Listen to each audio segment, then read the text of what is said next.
He kōna ipurangi tēnei nā te reo irirangi o Aotearoa.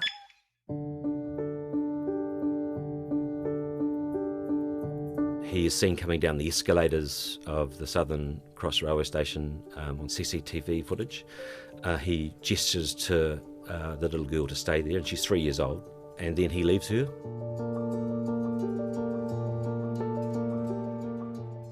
She's wearing a pumpkin patch jacket. They called him Pumpkin for that reason.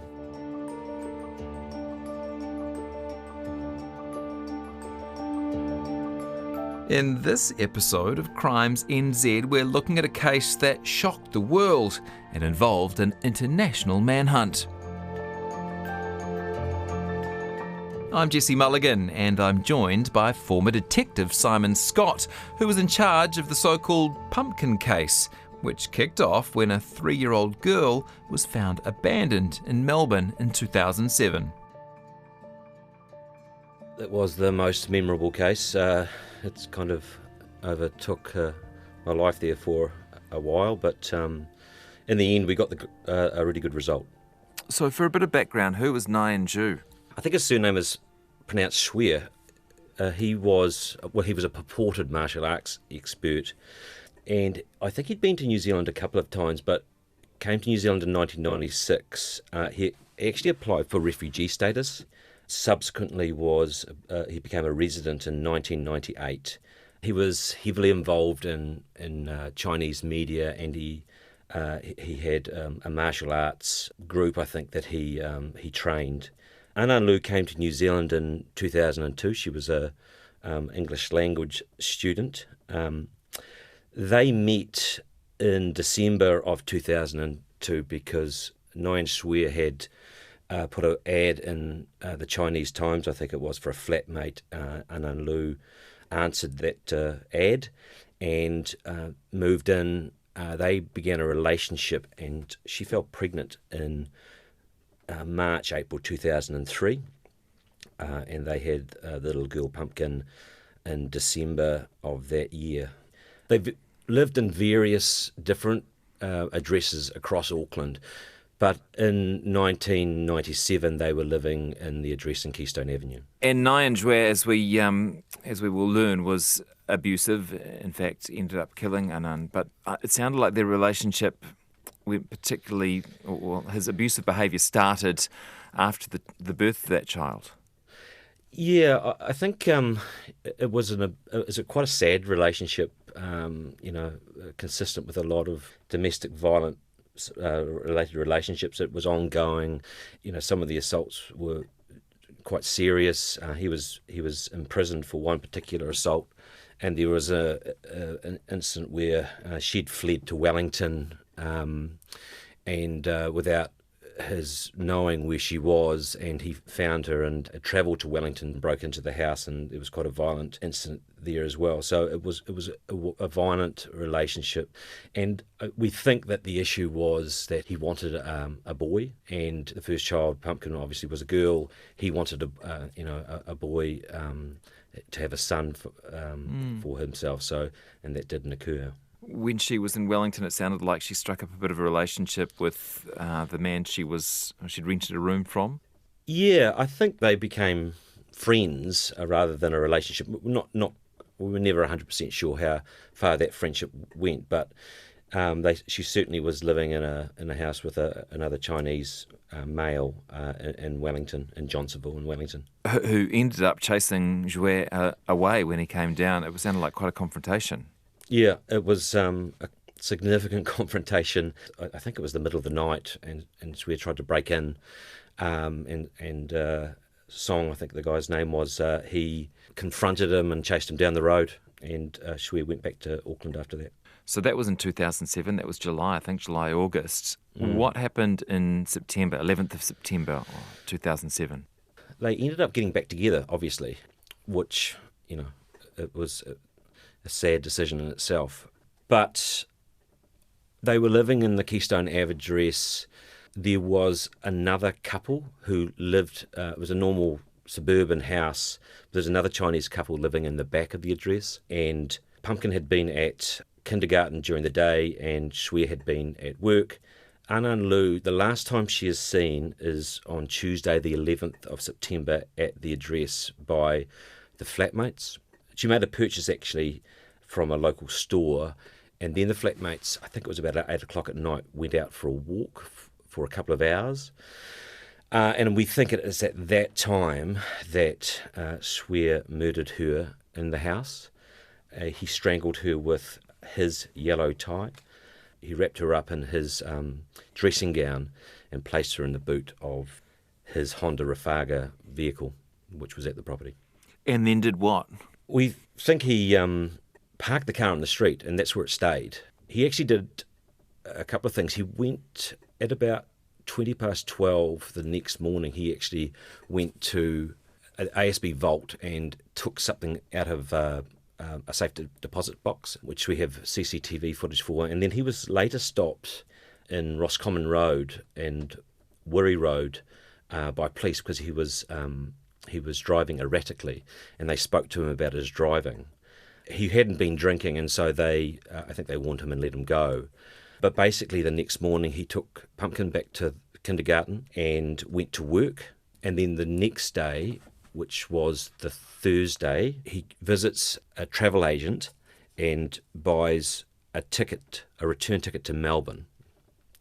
And he talks to the travel agent about whether, if he bought a ticket for his 3-year-old daughter, whether he could get it refunded. So in the morning he just buys the one ticket, and it was for a flight that night at 6 o'clock.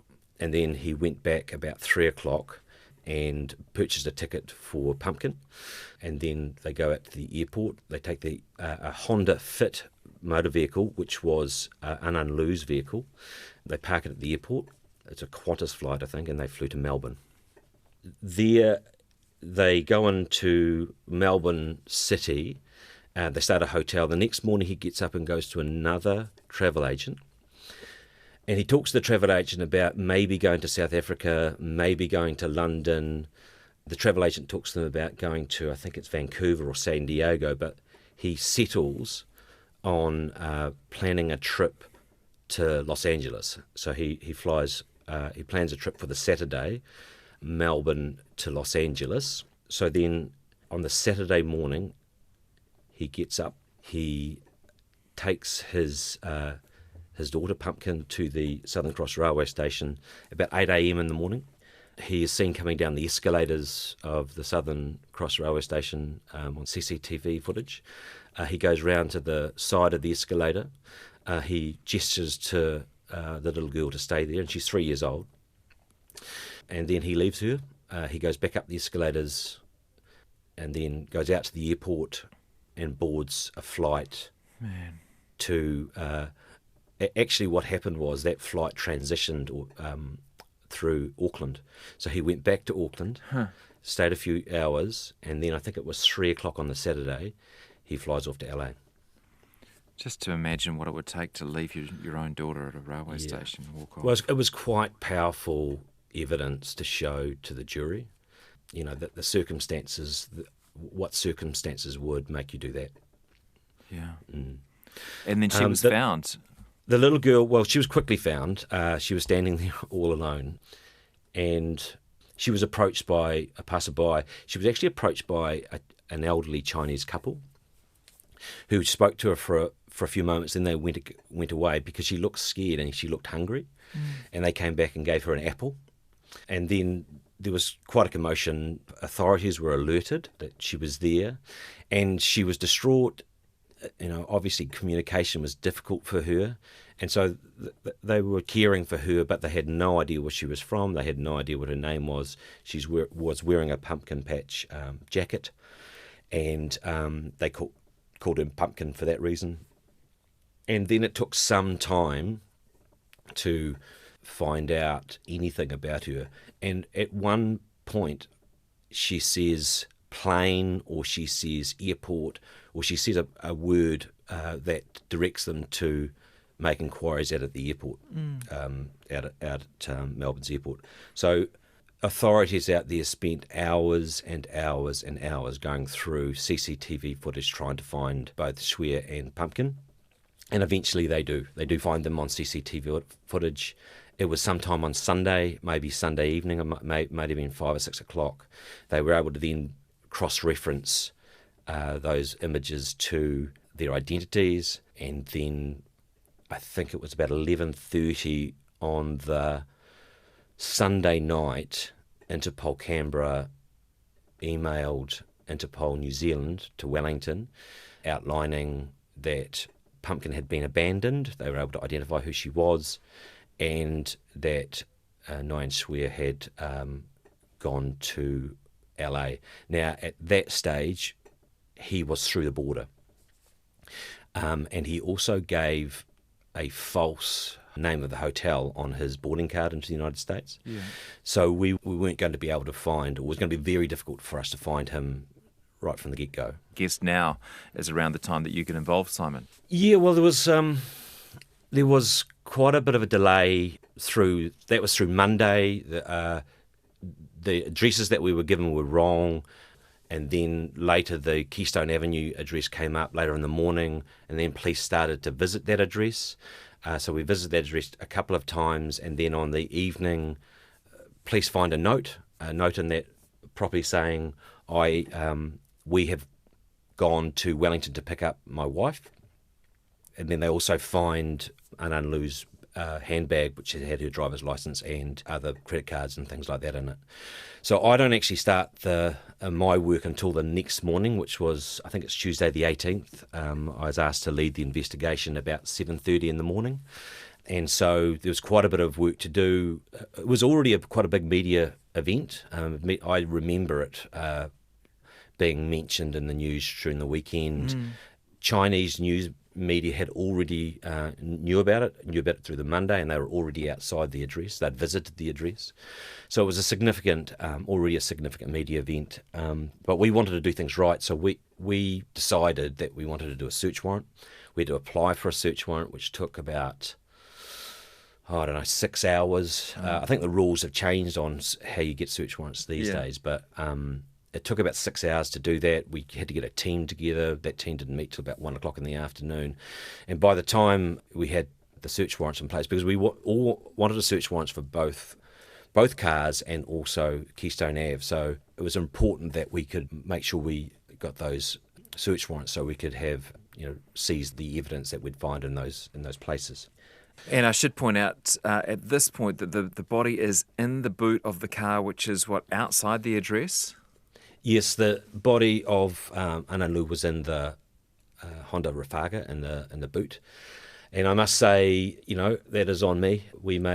I made certain decisions during that day that meant that the body was not found, I guess. But the very least thing we should have done is put tape around it, and that's on me. Just one other point: there was mention of whether people didn't smell the body, Anan Lu's body. There was no smell with her body, and it was to do with air movement and how the boot was sealed. So there was no smell to, I guess, alert people to the fact that the body was in the boot. Yeah. At the time, that was a fairly big story. I think that the boot hadn't been checked, right? That must have been pretty hard for you. Oh, yeah. You've got to take those things on the chin, though. It's, when you're leading those investigations, sometimes you don't get things right. And, I certainly didn't get that right at that time. But it was beginning of the inquiry. It was the first day, and it was a large investigation over 3 different countries. And, we had a lot of work to do. So you eventually do discover the body. Do you remember that moment? Yes, I do. It was the next morning. We'd had a lot of staff coming on, so we were ramping up the investigation. I don't know how many staff came on the next morning, but we wanted to be really careful about the investigation of that car because it was his car, it was locked, and so we wanted to make sure that any forensic evidence we had or was there that we could obtain. So the guys were really careful. They took their time, and then they popped the boot, and the body was in there. So it was significant, and it was a pretty important moment for the investigation. So time to start looking for Nyan Jue. And where do you look? He was in the States. We knew that through immigration and obviously his travel records. But what we wanted to do was start the process to extradite him back to New Zealand. And what we needed to do was put together essentially a prosecution file in New Zealand for murder that we could then, through the mutual assistance treaty that we have with the United States, approach their authorities to essentially have a warrant to arrest signed in the United States. And so that process took probably a week or so, but it went through I think it was Internal Affairs, through to their Justice Department, and then it went to a local court in California where a judge reviewed the evidence, and then he signed a warrant to arrest, and so he was then a wanted person in the United States. And that's a pretty interesting story in its own right. You attracted the attention of some TV producers. The US Marshals were then offered to us as the right group in the United States to have this job, to find him, because they aren't investigators. They find people. They find fugitives, and so we were put on to the U.S. Marshal's office, one of the U.S. Marshal's offices in California. That's one of the first things they said we should do, is that we got put on. Swear was put on the 100 Most Wanted list and went on their website, and they suggested he should go on America's Most Wanted.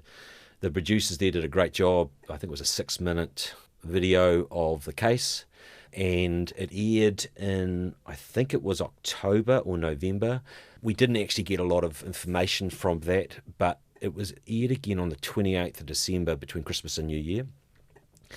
We got several leads, and one was in Houston, Texas, where he was staying in a boarding house or a hotel, I think it was a hotel, and the manager of that hotel recognised him, and that he knew he was driving a car, and it was a Bluebird, I think, a vehicle, and he had the registration number, and he called authorities and alerted them to Swear being in or near the hotel.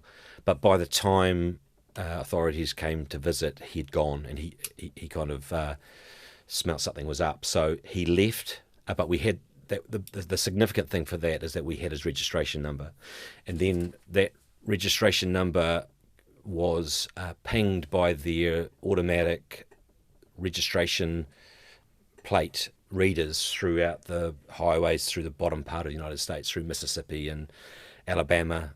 I always remember it was Biloxi, I think, and Mobile came up, and we get these notifications from the marshals saying this had happened and that had happened. Sometimes they were related to this and sometimes they weren't. And at one time he was actually stopped by a state trooper on a motorway, and he was asleep in his car, and the state trooper spoke to him, and he said that he was just tired and he'd had a sleep. And so then the state trooper let him drive away, and then he ran the plate, and the plate was wanted, which wasn't helpful. So he How was he eventually caught then? So what we really were keen on was doing a media release through the Chinese ethnic Chinese newspapers, through the bottom half of the United States, and Noreen Hegarty, who was our media person at Auckland City District Police, organised that. They created a media piece with his photo, and that was spread through Chinese media and through that part of the United States. It was seen by a group of Chinese nationals in Chambly in Atlanta, Georgia. They said, that guy is, we've been speaking to him because he wanted to buy a dry cleaning business. And so they called him because they had his number and organised for him to come back to their address to talk about the dry cleaning business. And they had a whole bunch of them in this room. Wow. And they let him, he came in, they shut the door behind him, and basically they jumped him and hog-tied him, I think it was with his own pants. And then they called the Chambly police, and the Chambly police came to see what was going on, and I don't think any of them really could speak English very well, and so the police didn't know what they were talking about. and they were pointing to this his photo in a Chinese newspaper, which was all in Chinese, and so they didn't sort of work out what was going on until they went back to the police station. They searched the records and found that he was wanted for murder in New Zealand. He was arrested and appeared in court a day later. Was flown back to New Zealand with a couple of officers and then put on trial. And how was that trial, as you remember? Were you confident going into it? Yeah, I think we were fairly confident. We'd actually gathered quite a bit of evidence against him. There was forensic evidence, there was circumstantial evidence, but there was also similar fact evidence, that he had beaten Ananu before. There was charges had already been laid. He'd been found guilty before. He'd gone to jail over it.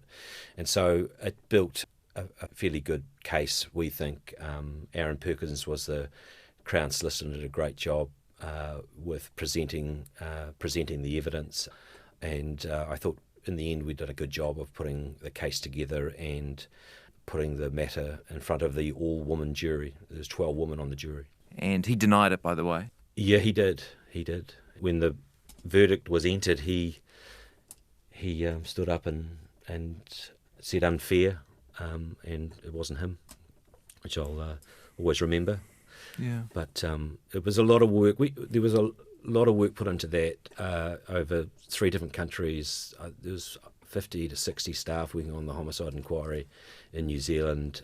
We had great cooperation with different services. The marshals were great to deal with. We were dealing with our police liaison officer in Washington. It was Sandra Manison, and the police liaison officers in China as well. It was a awesome inquiry to be a part of, and some great work by staff on the inquiry. And I think that we ended up. It wasn't a great start, but it was a really, really good investigation, and in the end, it was. We were really happy with the result. And what happened to Pumpkin? Pumpkin was put into the custody of her grandmother, who was from China. And her grandmother, we built a really good relationship with the grandmother. We got her number early in the inquiry and contacted her and updated her with what was going on. She came to New Zealand, and there was a whole issue about custody of Pumpkin. And in the end, the grandmother got custody of her. They live in China. I think she's still living with the family. I don't have a update. I think she'd be 18 now, and I think I used the word she was thriving, and I think she continued to thrive in China. You've been listening to Crimes NZ, hosted by me, Jesse Mulligan. This week I was joined by former detective Simon Scott. Simon, thanks for your time. An amazing team goes into producing the Crimes NZ podcast. Melita Tull, Charlie Drever, Sam Hollis and Ayana Piper-Helian. This episode was edited by Grant Walker and Liz Garton. Tim Watkin is executive producer of RNZ Podcasts. Crimes NZ is available on all good podcasting apps, Apple Podcasts, Spotify, iHeartRadio and Google. It's even on YouTube now, if that's how you'd prefer to listen. Remember to follow the series so you don't miss any new episodes. And look out for other great podcasts from RNZ, like Know My Town. Quick listens which explain how some of Aotearoa's best loved places got their names.